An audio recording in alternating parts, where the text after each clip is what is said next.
अस्सलाम वालेकुम, welcome to my channel fairy expert kitchen में। आज बना रही हूँ मुर्गी के पंजों की यखनी। तो चलें शुरू करते हैं।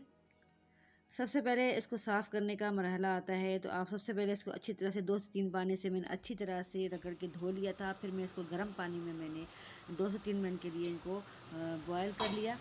फिर मैं इसे गरम गरम जो है वो इस तरह से देखें, गरम गरम आपने फिर से निकाल के ना स्किन रिमूव कर देनी है। अगर ठंडे हो जाएंगे तो ये स्किन जो है रिमूव नहीं होगी। तो आप इसने गरम गरम ही फटाफट जो है इसकी स्किन उतार देनी है। सही है। तो ये अच्छी तरह से देखिए उतर रही है। गरम गरम अगर करेंगे ना तो आप इसे आराम से उतार सकेंगे। फिर इसके नेल्स रिमूव कर दीजिए, इस तरह से कट कर लीजिए। ये बहुत फ़ायदेमंद चीज़ है। सर्दियों में तो इसका इस्तेमाल होता ही है, लेकिन अगर आपको कमर में या घुटनों में तकलीफ़ है, नज़ला ज़ुकाम है, कमज़ोरी महसूस हो रही है, तो आप इस तरह से ये पंजे बनाकर इसकी यखनी बनाकर ज़रूर इस्तेमाल करें। कई लोग इससे कराहत महसूस करते हैं, नहीं लेते, लेकिन ये आपको पता नहीं है कि ये जो है ना, इससे दवाइयाँ भी बनती हैं और ये बहुत ही फ़ायदेमंद चीज़ है। ये देखते मैं बता रही हूँ कि ये इसमें डाल दिए 5 मैंने पंजे ले लिए हैं।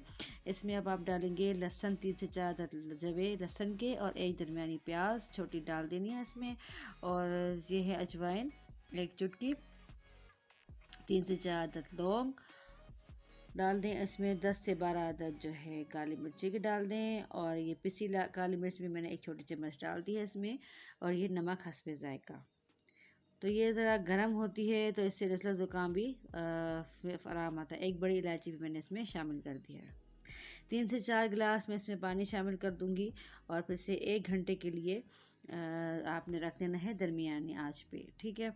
या आपने मतलब इतनी आंच रखनी है कि ये 1 घंटे तक इसका जो पानी खुश्क हो जाए और यखनी भी जो तैयार हो जाए। मैंने 4 गिलास पानी लिया था, 1 गिलास की तकरीबन यखनी जो है वो तैयार हो चुकी है। ये देखिए कितनी ज़बरदस्त है, आपसे बहुत फ़ायदा उठा सकती है। आप इसे ज़रूर इस्तेमाल कीजिए। ये इससे दवाइयाँ भी बनती हैं और बहुत ही फ़ायदेमंद चीज़ है। अगर वीडियो पसंद आई तो लाइक कीजिए, मेरे चैनल को सब्सक्राइब कर लीजिए। अब तक के लिए इजाज़त, अल्लाह हाफ़िज़।